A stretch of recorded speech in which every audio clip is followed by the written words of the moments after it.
Persilahkan. Marilah Ibu Bapak Saudara-saudara sekalian, baik yang berada di ruang Dhammasala Wihara Eka Dharma Loka pada hari ini tanggal 15 Juni 2025 maupun yang berada di mana saja secara online, marilah kita menangkupkan tangan di dada dengan menghormat kepada Sang Guru Agung kita, Sang Buddha Gautama. Namo tassa bhagavato arahato samma sambuddhassa. Namo tassa bhagavato arahato samma sambuddhassa.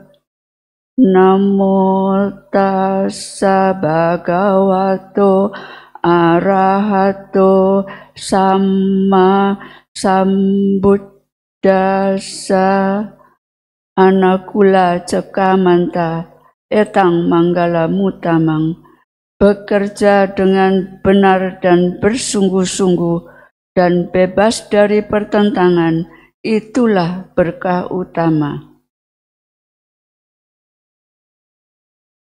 Selamat pagi, dengan bahagia kita berjumpa kembali pada pagi hari ini. Semoga segala berkah, semoga berkah utama ada pada Anda, selalu sehat, semuanya lancar dan tercapai tujuan Anda masing-masing. Judul pada tema atau judul pada hari ini adalah 4 kualitas untuk mencapai kesejahteraan dan kebahagiaan sesuai dengan Dhamma. Bapak Ibu saudara-saudara sekalian, dalam kehidupan ini bila kita bertanya siapa yang mau bahagia, semua sudah pada angkat tangan, pasti. Tapi bahagia yang bagaimana? Siapa yang mau sejahtera dan bahagia? Lebih angkat tangan 2 tangan. Ya. Jadi kalau bahagia saja enggak sejahtera ya enggak bisa. Sejahtera tok tapi tidak bahagia, ribut melulu juga tidak bahagia. Jadi yang kita tuju adalah sejahtera dan bahagia. Tapi bagaimana menurut Dhamma?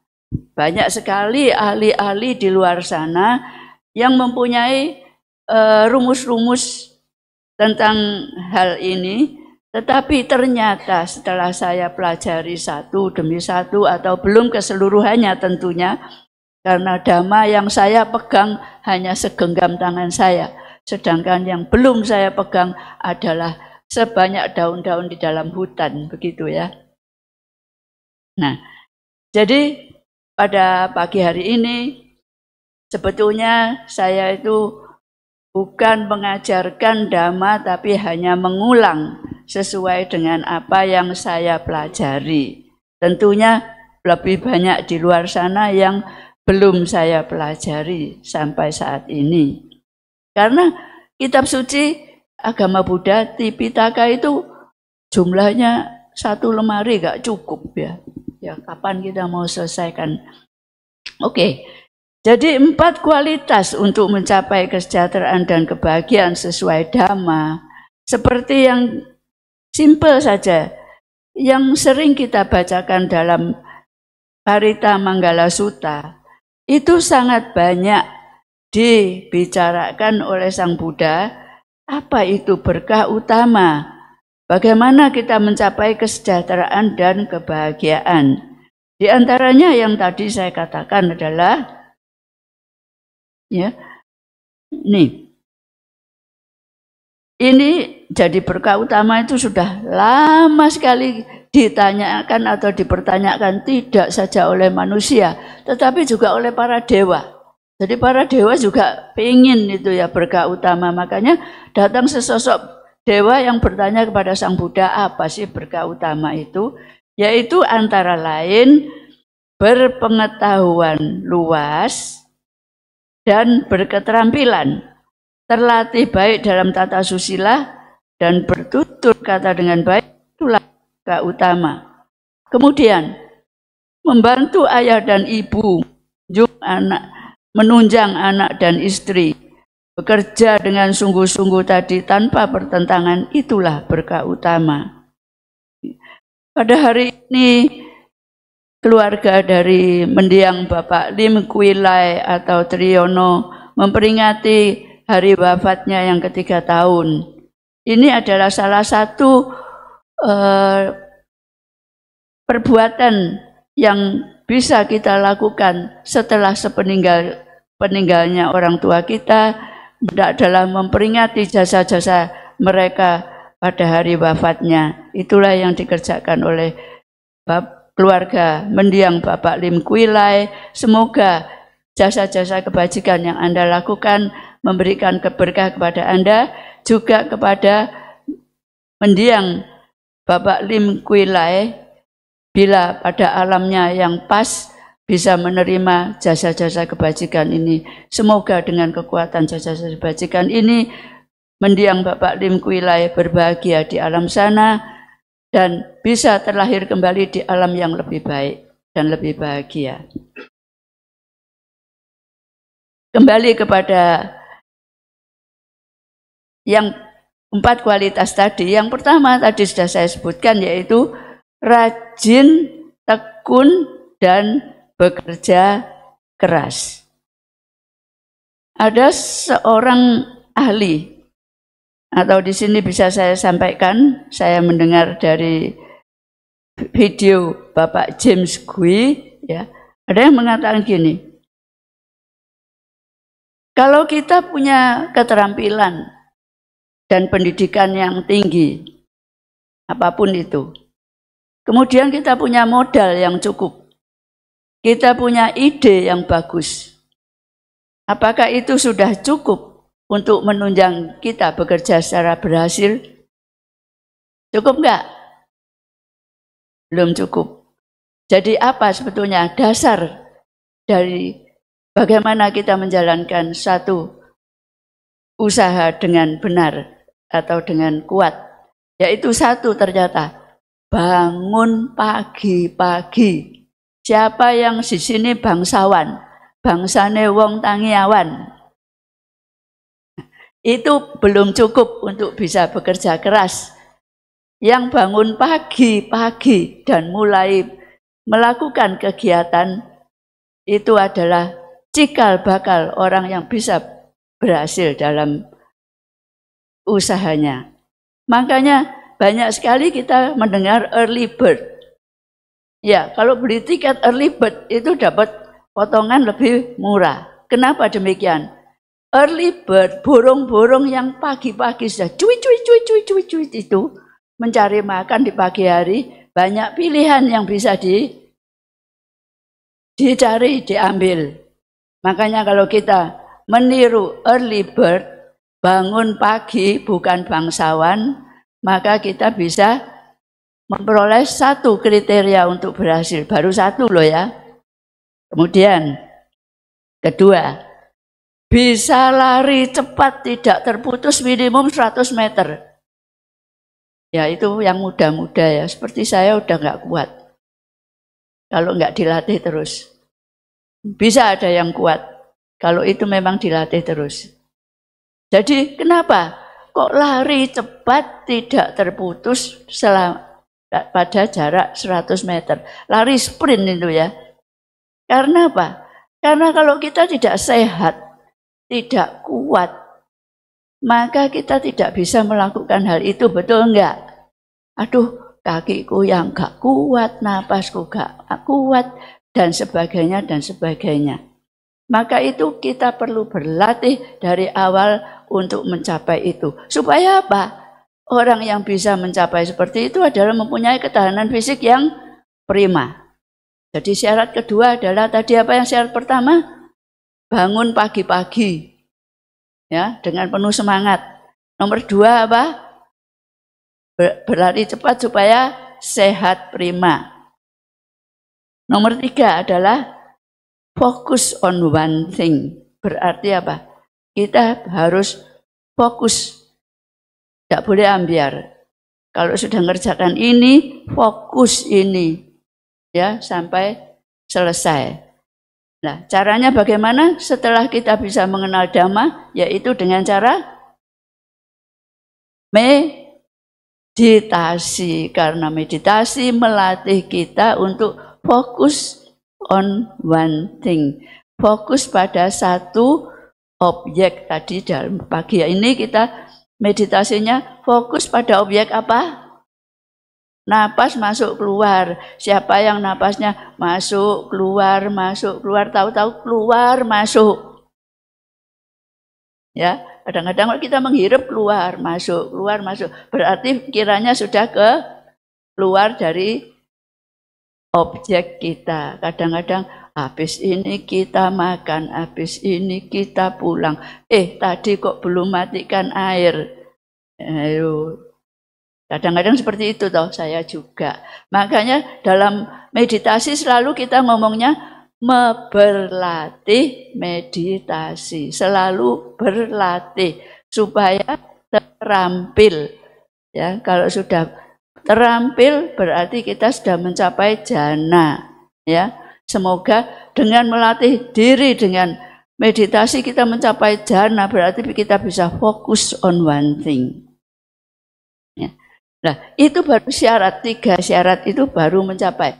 Jadi kalau kita punya pendidikan atau keterampilan yang pas, kita cari, bikin suatu usaha yang sesuai keterampilan kita, punya modal yang cukup, nggak usah banyak, cukup aja untuk memulai. Kita sudah bisa memulai dan punya ide yang cemerlang, kita bisa melakukannya itu. Syaratnya, tadi prasyaratnya 3 ya.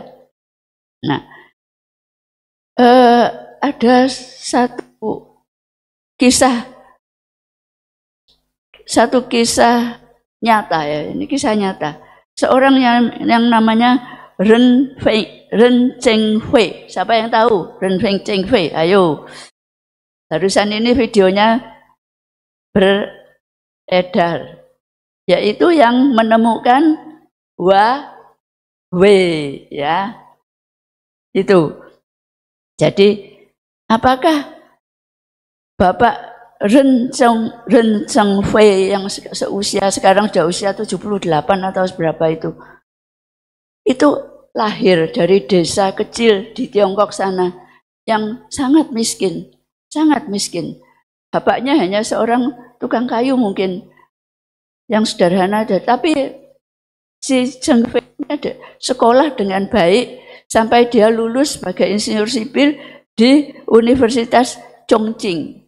Di situ dia masuk militer dan di dalam militer itu dia bekerja dengan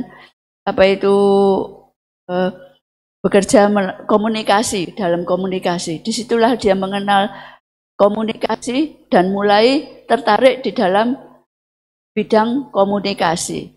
Akhirnya dengan modal yang tidak banyak, ya, Cheng Hui ini mulai mengembangkan Huawei. Kita sudah tahu ya, Huawei itu lama sekali. Handphone elek itu, Huawei itu. Yang saya tahu handphone elek. Tapi sekarang bisa mengalahkan iPhone dan bisa menguasai, bisa menjadi raja dari seluruh dunia. Itulah usaha yang tekun, fokus dari Ren Cheng Hui. Ya. Terus dan dia punya satu nasihat kepada kita semua. Kamu nggak punya apa-apa, no problem. Yang penting adalah semangat. Itu adalah pesan dari Bapak Ren Cheng Hui yang bisa saya tangkap. Nah, kemudian yang kedua, ya tadi ada 4 ya, sekarang kedua. 4 kualitas, sekarang kualitas kedua. Menjaga apa yang sudah didapatkan. Di dalam Sigalawada Sutta, Sang Buddha mengatakan, ya, ada 5 hal kekayaan yang bisa hilang, yaitu 1, tiba-tiba disita pemerintah. Hati-hati. Kadang-kadang ini sudah beredar. Katanya tanah yang tidak terurus bisa disita pemerintah. Waduh, kita beli investasi di sebidang tanah sudah susah-susah, maunya berkembang, tahu-tahu disita pemerintah, katanya nggak terpelihara, nggak dipakai. Itu kemungkinan terjadi. Kedua, ini kata Sang Buddha loh, itu lebih dari 2600 tahun yang lalu sudah ngomong kayak gitu. Ternyata benar ya. Nah, Sang Buddha, ajaran dari Sang Buddha itu namanya Dhamma. Dhamma itu artinya kesunyataan yang ada pada kehidupan kita. Sangat relevan dari lebih dari 2600 tahun yang lalu sampai pada saat ini. Dhamma itu tetap bisa berlaku dalam kehidupan kita. Yang kedua, dicuri orang, ya itu sudah. Harta kita hati-hati dicuri orang. Tidak waspada, copet. Ketiga, kebakaran. Yaitu tahu-tahu kebakaran. Nomor 4, banjir. Yaitu adalah bencana alam. Yang kelima adalah diserahkan kepada pewarisnya dan pewarisnya berkualitas buruk. Mungkin karena warisan, ya kita tahu ya, warisan itu dari orang tua. Orang tuanya yang kerja keras dapat hasil setelah meninggal dunia atau sebelumnya diberikan kepada perusahaannya, mungkin diberikan kepada keturunannya untuk dikelola, beliaunya etok-etoknya pensiun, tibanya si yang diwarisi ini tidak punya keterampilan atau ongkang-ongkang, akhirnya apa? Habis toh, bubar.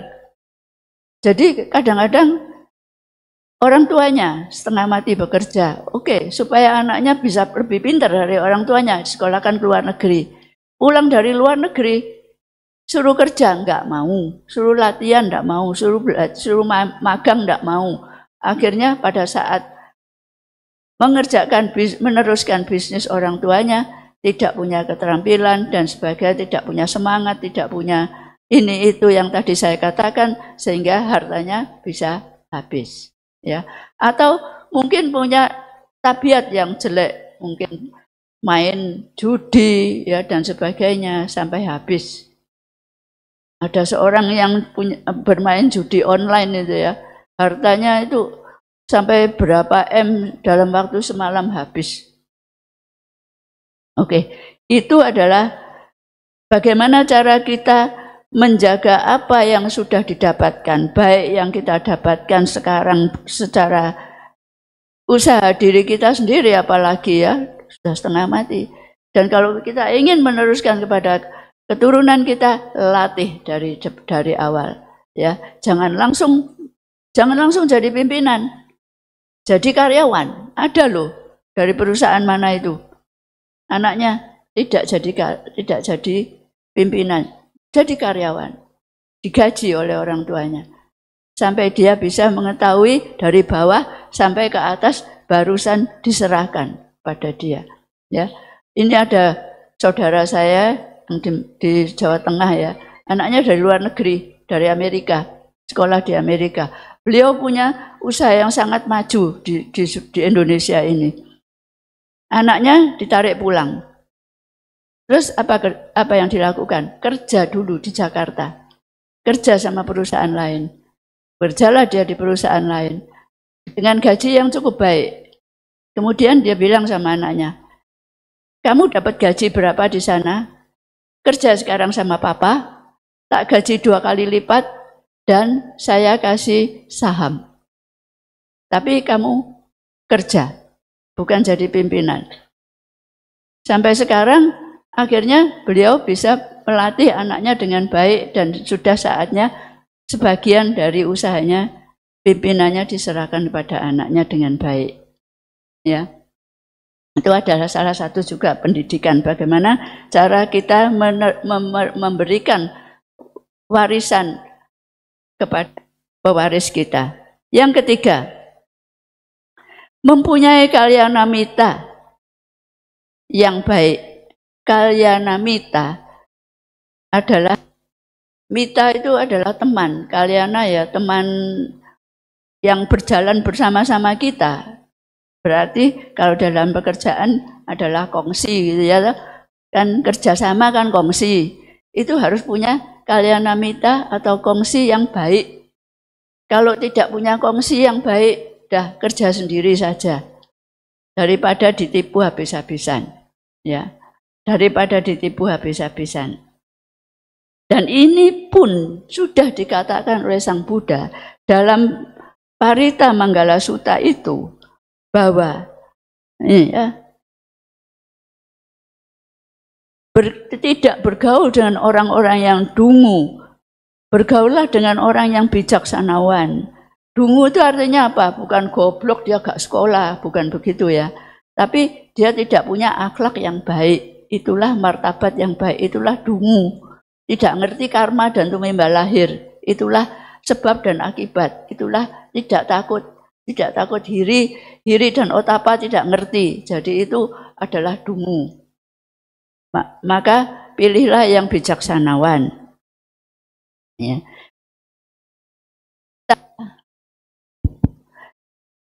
Ada pilihan dalam kehidupan kita ini. Mau berbuat baik atau mau berbuat jahat. Mau berbuat baik, ya kita dapat baik. Mau berbuat jahat, kita dapat penderitaan. Ya, terserah kita, ya kan terserah kita. Kita kan udah tahu hiri otapa. Tapi kalau mau, tidak apa-apa, nggak ada yang tahu. Ya,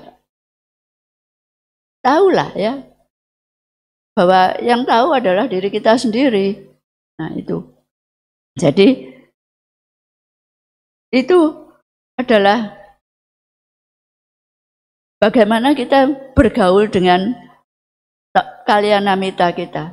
5 tahun saja kita bergaul dengan orang yang kurang baik, minumlah, dan sebagainya. Jadi apa kita? Ikut minum kan? Ikut sebagainya kan?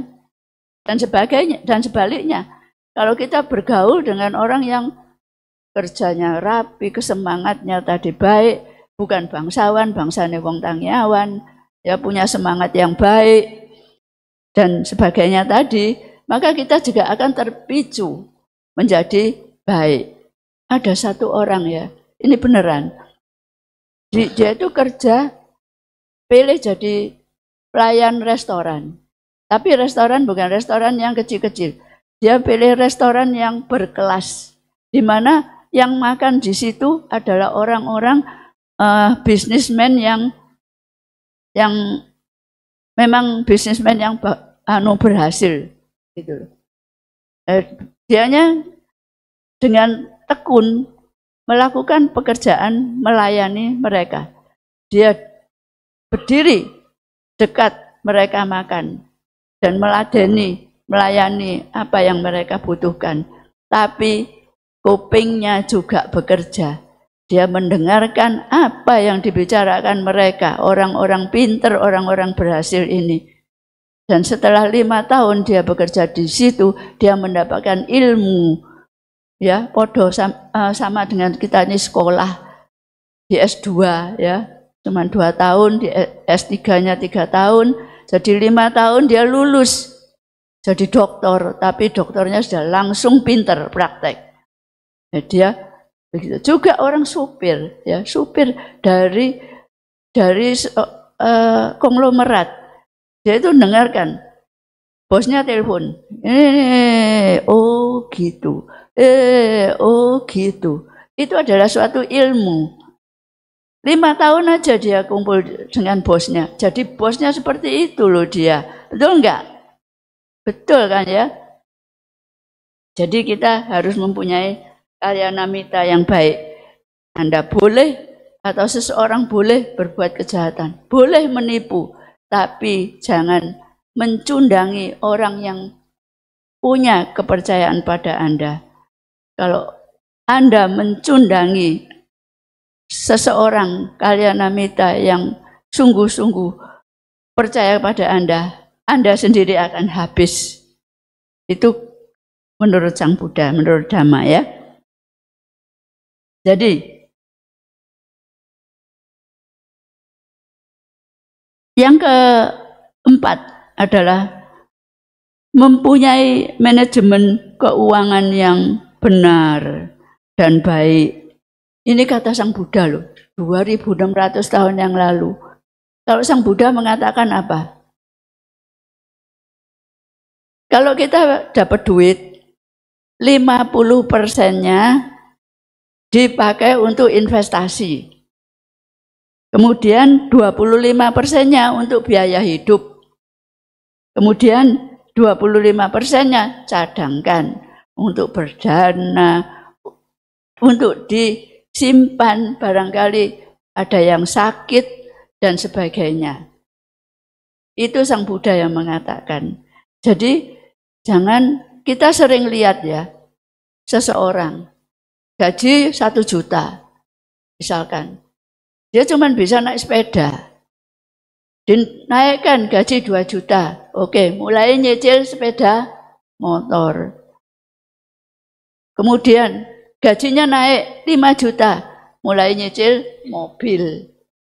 Kemudian nyicil ini itu. Gaya hidupnya berubah. Sehingga kualitas hidupnya tetap seperti pada saat gajinya 1 juta. Kualitas hidupnya penuh hutang. Ya, bebas dari hutang itulah berkah utama, kata Sang Buddha.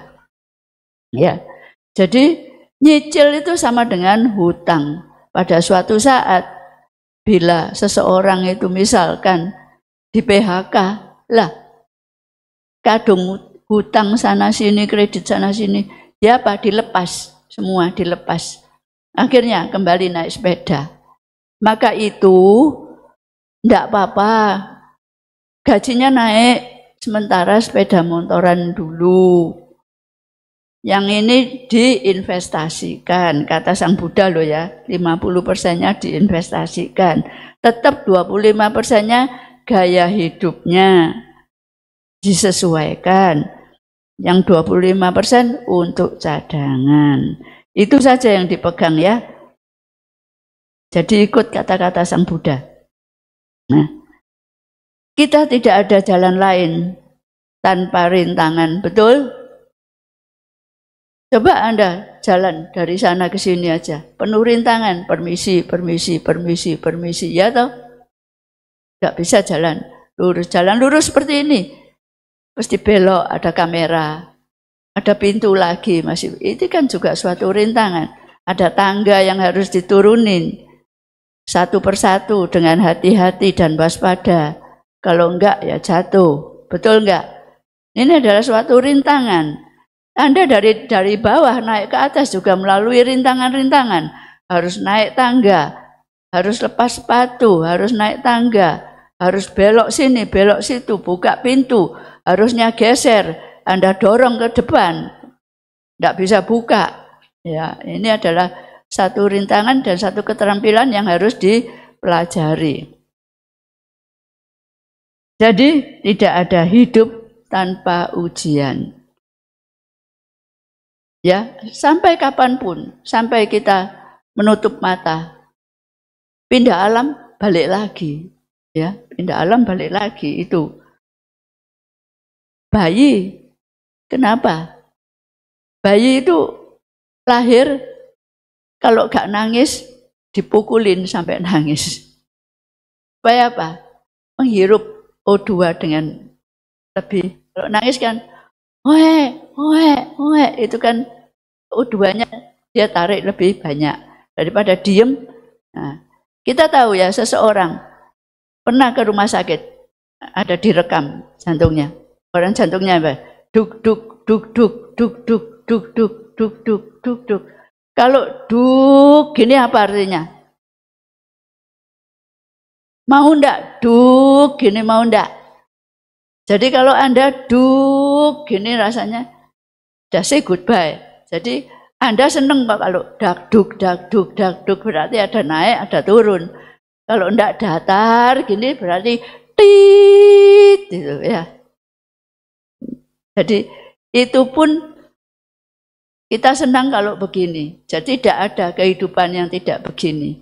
Jadi kalau Anda lagi gini, hati-hati. Sang Buddha mengatakan, Semua adalah anicca, sabbe sata anicca.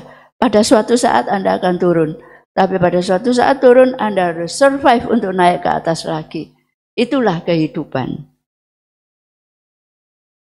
Jadi itu adalah 4 kualitas di mana kita bisa mencapai kesejahteraan dan kebahagiaan yang baik sesuai dengan Dhamma.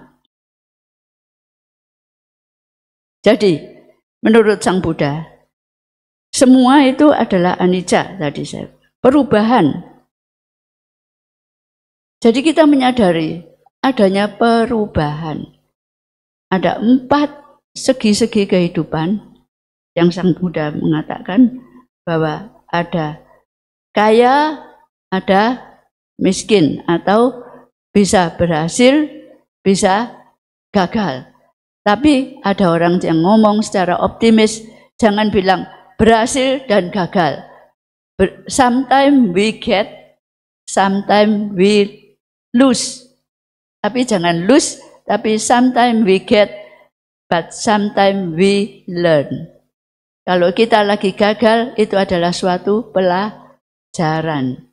Ya, suatu pelajaran yang ada harganya, bukan tidak ada harganya. Jadi, itu adalah segi-segi kehidupan. Jadi ada berhasil dan belajar, ya. Kemudian dipuji dan dicela. Kadang-kadang dikenal, kadang-kadang dicampakkan. Kalau dicampakkan lagi dikenal, disanjung-sanjung, ya jangan som-som. Tapi kalau sudah jatuh, jangan merasa dibully. Biasa saja jalan. Ya, jangan tit. Jadi ada suka, ada duka. Itu adalah Sang Buddha yang mengatakan. Sampai sekarang masih relevan. Relevan sekali ya dalam kehidupan. Luar biasa Dhamma. Saya senang Dhamma karena Dhamma sangat relevan. Dalam kehidupan apapun, dipukul sana, dipukul sini, berubah sana, berubah sini, tetap Dhamma adalah relevan dalam kehidupan. Kemudian, ini ada satu cerita juga tentang ada seorang pasangan suami istri yang tinggal di satu rumah kecil lah ya. Ini di pedesaan, musim dingin, jadi mereka nggak keluar-keluar. Tahu-tahu istrinya melihat keluar ada 3 tamu, ada 3 orang tua yang duduk di depan situ, kedinginan dan kelaparan. Mereka tapi duduk aja di situ. Terus dia bilang sama suaminya, ada 3 orang tua. Gimana? Kita suruh mereka masuk apa enggak? Kalau Anda suruh mereka masuk enggak? Ya katanya suaminya, ya boleh silakan suruh masuk. Terus dibuka sama istrinya, dia bilang, Pak dari mana? Gitu tanyain, oh dari sini. Mau kedinginan, mau numpang masuk? Ya silakan masuk. Silakan 3 masuk, gitu kan? Enggak bisa, harus pilih. Dia tanya, namanya siapa Pak? Yang pertama namanya sukses. Yang kedua namanya bahagia. Yang ketiga namanya cinta. Mau yang mana? Kalau Anda harus milih yang mana yang? 3? Iya. Siapa yang mau pilih salah satu? Suruh pilih salah satu, kita tidak bisa masuk 3/3. Pilih salah satu katanya. Siapa yang pilih bahagia? Siapa yang pilih sukses? Tidak ada. Oh ada 1, 2, 3. Siapa yang pilih cinta? Loh, nggak ada. Bingung kan? Bingung. Waduh, suruh milih mana ya? Kan kasihan semua ya. Tua-tua, kademen sampai gitu. Terus gimana ya? Terus rundingan ini suami istri. Gimana? Udah pilih cinta aja lah. Bapak cinta itu paling sakno. Terus bapak cinta silakan masuk. Satu kan masuk. Yang dua ikut masuk. Loh, kok ikut masuk semua? Iya. Kalau kamu pilih cinta, semuanya akan ikut. Sukses dan bahagia akan ikut. Tapi kalau kamu pilih sukses, belum tentu bahagia dan cinta masuk. Kalau kamu pilih cinta, pilih bahagia, toh itu tidak kekal juga. Jadi pilihlah salah satu, meta. Dasarnya adalah meta. Jadi meta yang terutama. Semoga semua makhluk berbahagia, kan seperti itu. Sudah ngawur aja lah, semoga semua makhluk bahagia, semoga semua makhluk bahagia. Maka kebahagiaan itu ikut pada Anda. Kalau Anda bahagia, tentu Anda, kalau Anda penuh meta, tentu Anda bahagia. Kalau Anda membahagiakan orang, pasti Anda ikut bahagia. Katanya kalau menyeberangkan orang di jalan, Anda ikut menyeberang, Anda sendiri sampai di seberang. Ya toh? Jadi Anda juga ikut bahagia. Kalau Anda bisa bahagia, semuanya berjalan dengan lancar sehingga Anda bisa sukses, ya. Mau cerita lagi untuk penutup? Ya, hidup adalah pilihan toh. Betul. Sekarang Anda kalau ditanya, mau pilih sehat apa mau pilih sakit? Sehat, betul? Oke, kalau Anda pilih sehat, itu no problem, betul. Yang menjadi problem adalah yang sakit. Tanya lagi yang sakit. Mau sembuh apa mau tetap sakit? Sembuh. Kalau yang mau sembuh, no problem. Yang tetap sakit ini yang menjadi problem. Ya kan? Tanya lagi kan pilihan. Mau tetap sakit, mau tetap hidup, mempertahankan hidup atau mati? Suruh milih. Ayo. Mau pilih mana? Kalau bisa hidup ya. Iya. Ya udah, kalau bisa hidup ya sudah, yang hidup no problem. Yang pilih mati ini yang jadi problem. Tanyain. Mau mati masuk neraka atau masuk surga? Ya kan kalau mati kan masuk surga atau neraka. Milih mana? Milih surga. Ya, milih surga semua. No problem yang masuk surga, semoga bahagia. Yang problem kan di neraka. Tanya lagi yang ke neraka. Mau dibakar setengah mateng apa? Apa gosong habis? Itu intinya adalah hidup ini adalah penuh pilihan. Jadi Anda mau pilih yang mana?